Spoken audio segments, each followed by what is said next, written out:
செழியன் வந்து இல்லவே இல்லை சத்திரத்தில் அப்படின்னு சொல்லிட்டு அவங்க அம்மா அப்பா சொன்னோன்னே ஒன்றும் புரியாமல் எல்லாரும் முழிக்கிறாங்க. செழியன் வந்து இந்த மாதிரி காண போயிட்டாரு, மாறனுக்கு பயந்து தான் செழியன் வந்து இந்த மாதிரி போயிட்டாரு அப்படின்னு சொல்லிட்டு சொல்கிறாங்க. ஒரு வேளை மாறன் தான் செழியனை வந்து தூக்கிட்டு போயிருப்பாரோ அப்படின்னு சொல்லிட்டு சொல்லிட்டு இருக்காங்க. இதையெல்லாம் கேட்டு எல்லாருமே என்ன பண்ணுறதுன்னு தெரியாமல் தவிக்கிறாங்க. கல்யாணத்துக்கு வந்து பொண்ணு மாப்பிள்ளையும் கூப்பிடுங்க அப்படின்னு சொல்லிட்டு வந்து சொல்லிட்டு இருக்காங்க. ஆனால் வந்து இங்கே இப்போ மாப்பிள்ளை இல்லை, அவ்வளோதான், கல்யாணம் நின்று போச்சா, என் பொண்ணோட வாழ்க்கை இப்போவும் இப்படி ஆயிடுச்சு. அன்னபூர்ணி வந்து அழ ஆரம்பிக்கிறாங்க. உடனே வந்து இதுதான் நல்ல சந்தர்ப்பம் அப்படின்னு சொல்லிட்டு மகா வந்து சொல்கிறாங்க. ஏன்க்கா நம்ம பொண்ணு கல்யாணம் நிற்கிறோம், நீ கவலையே படாதீங்கக்கா, இசைக்கு அவளை கல்யாணம் பண்ணிப்பா, நல்லபடி பார்த்துப்பா, எந்த பிரச்சனையும் இல்லை அப்படின்னோடனே இதுக்கு அவள் சம்மதிக்கணுமே அப்படின்னு சொன்னோன்னே நான்லாம் பார்த்துக்கிறேன்க்கா, பேசின விதத்தில் பேசினா சம்மதிக்க போகிறா அப்படின்னு சொல்லிட்டு நேராக வந்து கூட்டிகிட்டு போகிறாங்க ரூமுக்கு. நம்ம என்ன பண்ணுறாங்க, யோசனை பண்ணிகிட்டே இருக்காங்க. மகா எப்படி பேசலாம் கிட்ட ஏதாவதுன்னு பேசி தான் இவ்வளோ வழி கொண்டு வரணும் அப்படின்னு சொல்லிட்டு காயத்ரி கிட்டே இந்த மாதிரி உங்கள் அம்மா இந்த உலகத்தில் இருக்கணும், நீ விரும்பினேன், இந்த கல்யாணத்துக்கு சம்மதி ப்ளீஸ்மான்னு சொல்லிட்டு அப்படியே அழுது அப்படியே புலம்புறாங்க. உடனே வந்து காயத்ரியும் சம்மதிச்சிட்றாங்க. அடுத்து வந்து காயத்ரி சம்மதிச்சிட்டா, எந்த பிரச்சனையும் இல்லை, இசைக்கும் காயத்ரிக்கு கல்யாணம் பண்ணிடலாம் அப்படின்னு சொல்லிட்டு சொன்னேன். இசைக்கு அவ்வளோ சந்தோஷப்படுறாரு. டேய் இது வீட்டு உனக்கு நல்ல காலம்டா, எந்த பிரச்சனையும் இல்லை, பார்த்தல எவ்வளோ சூப்பராக வந்து பேசி முடிச்சுட்டேனாக்கா, அவங்க வந்து இந்த இந்த இடத்துல இருந்தால் எப்படிக்கா பேசி முடிச்சிருப்பா, அதுவும் கரெக்டு தான்டா, நீ நல்ல வேலை பண்ணிட்டடா அப்படின்னு சொன்னோன்னே சரிடா, இங்கே யாருக்கும் தெரியாதுல்ல, அதெல்லாம் தெரியாதுக்கா, பார்த்துக்கலக்கா, கல்யாணம் முடிகிற வரைக்கும் எது மூச்சு கூட வெளியே வராதுக்கா, நான் பார்த்துக்கிறேன். ஐயோ அக்கா எனக்கு எவ்வளோ சந்தோஷமாக இருக்குது, எவ்வளோ நாள் கனவு நம்ம 2 பேருக்கும் அப்படின்னு சொல்லிட்டு மகா வந்து இசைக்கு அவ்வளோ சந்தோஷப்படுறாங்க.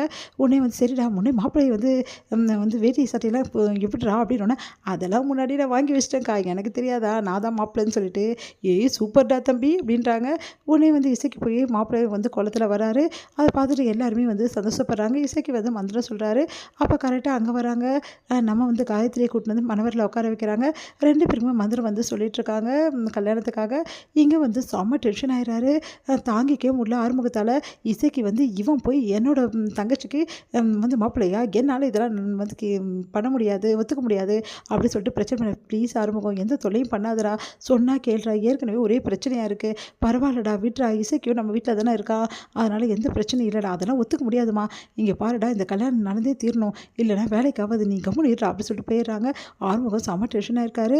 உடனே வந்து சிவா கிட்ட சொல்கிறாரு, என்னால் இதை தாங்க முடியல, இசைக்கும் வந்து என் தங்கச்சிக்கும் கல்யாணமா, என்னால் முடியாது அப்படின்னு சொன்னோன்னே, உனக்கு என்னால் இது முடியல, இசைக்கு வந்து நல்லவனே கிடையாது, எனக்கும் இது தெரியும் அப்படின்னு சொல்லிட்டு யோசிக்கிறார் சிவா.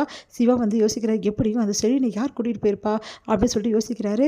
உடனே ஆர்வம் வந்து என்ன யோசிச்சுட்டு இருக்க சிவா அப்படின்னு சொல்லிட்டு கேட்குறாரு. இப்போ தான் எனக்கு நியூஸ் வந்துச்சு, மாறன் வந்து இந்த ஊர்லேயே இல்லையா, அவன் கிளம்பிட்டானா அப்படின்னா, அப்போ யார் வந்து செழினை தூக்கிட்டு போயிருப்பா, இதில் வேறு ஏதோ நடந்திருக்கு, சரி முதல்ல சிசிடிவி ஃபுட்டேஜ் வந்து செக் பண்ணுவோம் அப்படின்னு சொல்லிட்டு 2 பேரும் போய் செக் பண்ணுறாங்க. பார்த்தா அந்த இடம்லாம் ஃபுல்லாக அலைஞ்சிருக்கு. என்ன அந்த டைமுக்கு மட்டும் கரெக்டாக வந்து சிசிடிவி ஃபுட்டேஜ் ஒர்க் ஆகலை, ஒன்றும் புரியல, இது யாரோ திட்டம் போட்டு பண்ணியிருக்காங்க, கண்டிப்பாக மாறன் பண்ணலை, அப்போ என்ன பண்ணுறது அப்படின்னோடனே சரி வெளியே போய் பார்க்கலாம் அப்படின்னு சொல்லிட்டு வெளியே போய் பார்க்குறாங்க. வேறு ஏதாவது சிசிடிவி ஃபுட்டேஜ் வெளியே வந்து கூட்டின்னு போனால் தெரிஞ்சிருக்கும்ல அப்படின்னு சொல்லிட்டு பார்க்குறாங்க. சுற்றி முற்றும் பார்த்தா ஒரு சிசிடிவி ஃபுட்டேஜ் வந்து ஆப்போசிட்டில் இருக்குது. அதை செக் பண்ணி பார்க்கலாம். செக் பண்ணி பார்த்தா கரெக்டாக ஆளுங்க எல்லாருமே வந்து செழினை வந்து கட்டாயப்படுத்தி கூட்டிகிட்டு போகிற மாதிரி ஒன்று இருக்குது. அப்போ இது கண்டிப்பாக செழினாக தான் இருக்கும் இந்த மூட்டையில் இருக்கிறது அப்படின்னோடனே கரெக்டாக தூக்கி போடும்போது செழின் வந்து அப்படியே தெரிகிறாரு. இந்த வண்டி நம்பரை சூஸ் பண்ணி நம்ம எப்படியாவது செழினை காப்பாற்றி ஆகணும், என்னால் முடியாது இந்த கல்யாணத்தை பார்க்கறதுக்கு, வா போகலாம் அப்படின்னு சொல்லிட்டு 2 பேருமே கிளம்புறாங்க. இங்கே வந்து செழின் இருக்க இடத்துல ரொம்ப கஷ்டப்பட்டு கண்டுபிடிக்கிறாங்க. அடுத்து செழினையும் வந்து காப்பாற்றுறாங்க.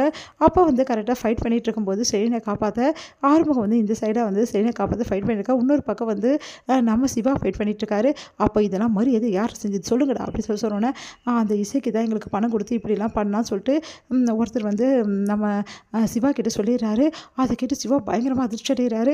என்னடா சொல்கிறீங்க, போய் சொல்கிறீங்களா, நாங்கள் உண்மை தாங்க சொல்கிறோம், இசைக்கு தான் பணம் கொடுத்து வந்து இந்த மாதிரி மாப்பிள்ளை தூக்கிட்டு போக சொன்னார், அப்போ தான் அவர் வந்து கல்யாணம் பண்ணிக்க முடியும்னு சொல்லிட்டு சொன்னோன்னே ஆர்வம் வந்து என்ன ஆச்சு அப்படின்னு சொல்லிட்டு கேட்குறாரு. ஒன்றும் இல்லை, முதல்ல வந்து நம்ம கல்யாணத்தை நிறுத்தலாம், அதுக்கப்புறம் பேசிக்கலாம் அப்படின்னு சொல்லிட்டு ஆறுமுகம் சிவா அதுக்கப்புறம் செழியன் 3 பேரும் போகிறாங்க. கல்யாணம் கரெக்டாக தாலி கட்டும் போது வந்து கல்யாணத்தை தடுத்து நிறுத்துகிறாங்க. இசைக்கியே சட்டையை பிடிச்சி வந்து வெளியே வந்து தள்ளிட்டு வந்து பலார்னு ஒரு அற விடுறாரு. சிவா அதிர்ச்சி அடைகிறாங்க எல்லாரும். இதுக்கெல்லாம் காரணம் இந்த இசைக்கு தான் வந்து மாப்பிள்ளை வந்து இந்த மாதிரி வந்து ஆளுங்களை வச்சு இப்படி பண்ணியிருக்கான் அப்படின்ற நடந்த விஷயத்தெல்லாம் சிவா சொல்கிறாரு. ஆறுமுகம் சமையல் டென்ஷனை இசைக்கு அழைக்க போகிறாரு. தடுக்கிறாரு சிவா, இவனை நான் பார்த்துக்கிறேன் அப்படின்னு சொல்லிட்டு அடுத்து வந்து செழியனுக்கும் வந்து நம்ம காயத்ரிக்கும் கல்யாணத்தை பண்ணி வைக்கிறாங்க எல்லாரும்.